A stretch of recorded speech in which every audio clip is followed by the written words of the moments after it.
There. My name is Peter Thomas. For about 16 years, I've been traveling around calling myself the live bard, doing my own version of poetry. Poetry, for all of us who write poetry, is very personal. And I call what I do narrative verse with an attitude. And by way of an illustration, let me just do this one poem that's in my original collection of work called I'm Sober, but There's Still Hope. Narrative verse with an attitude.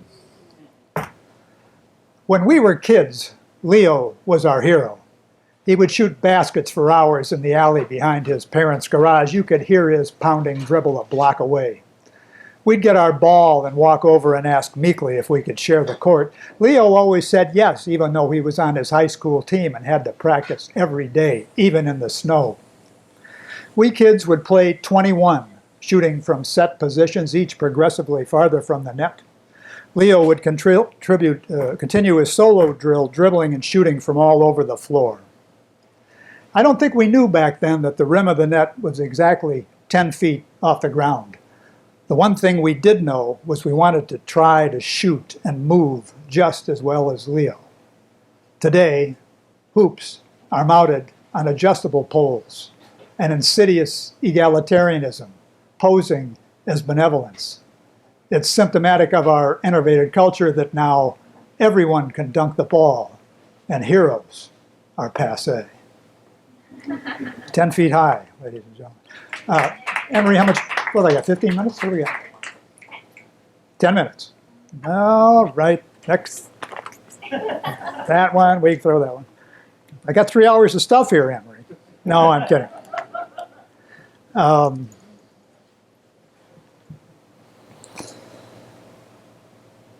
Poetry, to me, is about action. And for the last 200 or so years, that's not the way it's been. Poetry nowadays is about being. It's about the subjective visit into your soul. And I, again, try to define myself against that. I go back 2,500 years to Aristotle, who said action was the key to morality, not just being a good person in here. Speaking of going back that far, this next poem is called Epitasis.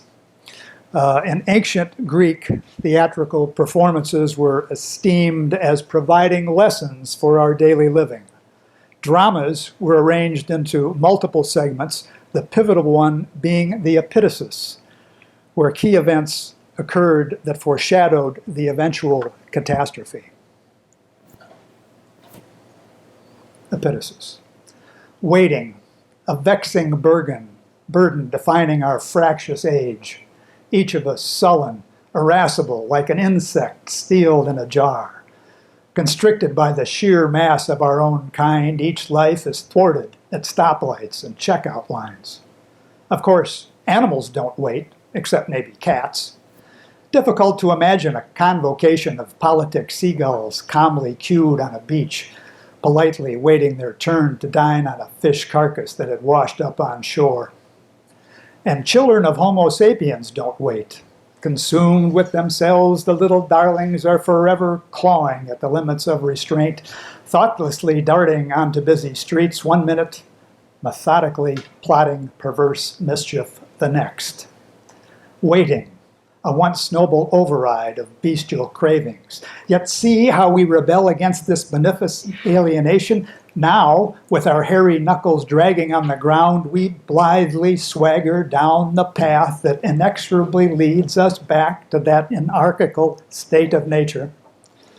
Only 2 generations ago, humans would pause, then proudly, in chivalrous abnegation, exclaimed, "You first," as they opened a door for a stranger.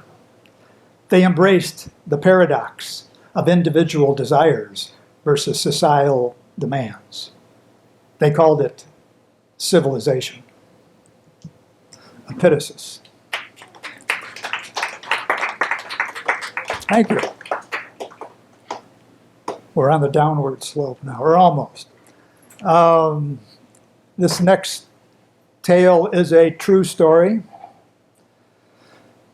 I have a number of, I've always been accused of having an ample vocabulary, and there is a bunch of that in that. We have the word ennui for boredom, puerile for childish, enervating, procrustean, intumescent, heuristic, anthropocentric, but you'll be able to follow this even without being conversant with all of these. And it's just adding to the point that I'm trying to make in the beginning about this. And this is called the Jello Chronicle. When I was a child, it was a special treat, best when mother added fruit. I'd stab at the translucent mass with a spoon, obsessed with its shimmering tremors, imagining the chunks of peach or pear struggle to flee my whimsical torments as I eagerly devoured each spoonful. Lime favored with green grapes was my favorite. Fast forward to high school. I was a sophomore. For some, that may seem like a long time past, but for me, I still recoil from recollections of the ennui I endured during those 9 months suffered as a wise fool. By that age, I had mostly outgrown my puerile fascination for that entertaining dessert, but on that one memorable day, its intrigue returned. I had dutifully sat through that morning's enervating classes. By the afternoon, my intumescent left brain ached from its dreary curriculum diet.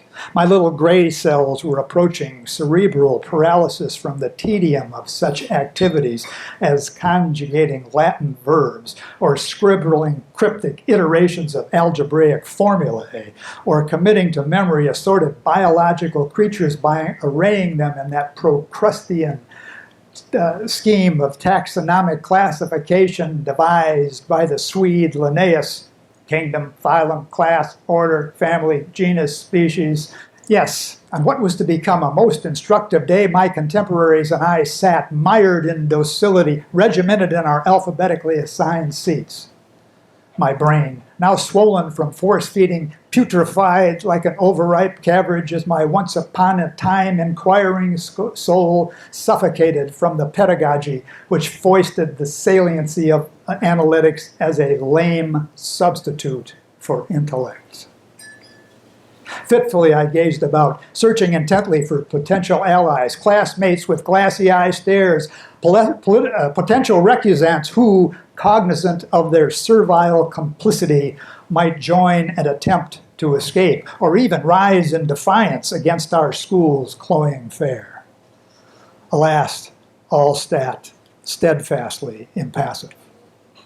The window seemed my only hope. No, not to jump, but as a sanctuary for daydreaming in any imaginary realm accessible beyond its pain. But of this too was I robbed, for my peers and I were confined and beleaguered within that intimidating glass, very much like the jar in Mr. Crowley's biology lab, that immense jar, the one filled with wiggling frogs, those pensive amphibians, tinted in various hues of jade, pressed together cheek by jowl and unaware of the swab, that cotton swab soaked in carbon tetrachloride.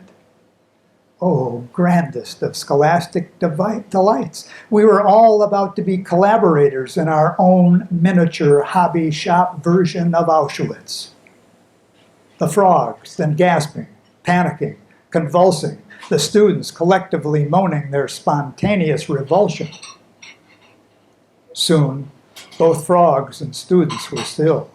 The amphibians, once discrete living beings, now reduced to an amorphous, lime-colored, gelatinous glob which shimmered when the jar was moved, its amalgamation of vacant eyes staring in futility, bulging orbs that seconds before had looked upon the world with the glint of vibrant life. These once sentient corporeal entities were now ready to be pinned to wax-bottom pans for systematic dissection, a process which reflected the preconceived educational bias that the fondling of bones, organs, and entrails of dead frogs would enhance our appreciation of what it is to be truly human. At that point, having witnessed the cold-blooded orchestration of so many matter-of-fact deaths, I had to concede that I was belatedly becoming ever so enlightened in my education, at least as it pertained to the debilitating shortcomings of my own kind. For example, even if we could substantiate our anthropocentric preoccupation of situating Homo sapiens at the apex of evolution's great chain of being, such infatuation would not thereby axiomatically confer upon us any authority to randomly decide the fate of other breeds. Might doesn't make right. Further, that we as a species have disingenuously asserted that killing beyond the demands of survival is justifiable once we, by a nuanced twist of linguistic legerdemain, cleverly conflate morbid curiosity with carte blanche sadism, which we, like Dr. Mengele, sanctimoniously label as science. I seriously doubt the offended party, in this case the frogs, felt any edification from the didactic contribution they have contributed to by their extreme rendition. And finally, that we have failed to discern the hypocrisy of concluding how our own purportedly sophisticated level of biological development is so remarkably similar to that of another strain of Earth creatures, but then paradoxically rationalize the arbitrary execution of members of that very species. Hell, after all that rote memorization falderall, I was finally getting somewhere with this education thing. Unfortunately, though I guess it goes without saying, I permanently lost my taste for lime-flavored Jell-O. The Jell-O Chronicle, ladies and gentlemen. Thank you. Yeah.